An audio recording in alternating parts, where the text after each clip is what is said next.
Hello mga ka-Ferson. Another day, another reason to be grateful for. Tara samahan niyo kami mag-grocery para sa pinyata ng panganay kong anak para sa Sabado. Andito nga kami sa FCC Supermarket, located at Magalang, Pampanga. Dito nga kami lagi namimili dahil pinakamurang grocery ito. Dati akala ko mura na ang Pure Gold. Diyos kaw, may mas mumura pa pala. Siguro mga 5 to 10 pesos ang difference when it comes to pricing. Yung 10,000 mo dito, sobrang dami mo mabibili. Unlike pag sa iba ka mamimili ko konti lang dahil sa taas inflation. Best time to come here ay pagbukas pa lang nila ng 8 AM dahil kapag hapon ka na good luck sa'yo.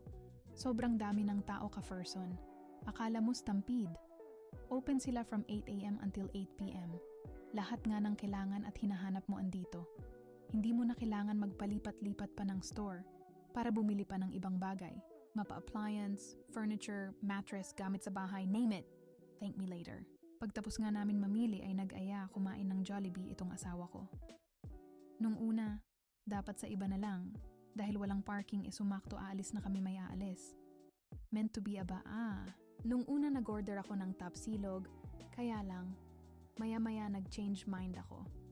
Pinalitan ko na lang ng burger steak na may chicken, mukhang mas masarap eh.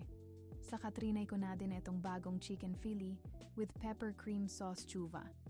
Yung asawa ko naman, syempre 2-piece spicy chicken. Jollibee is life nga yan. Baka naman Jollibee. Sponsor naman dyan. Anyway, normal lang yon new chicken fillet nila.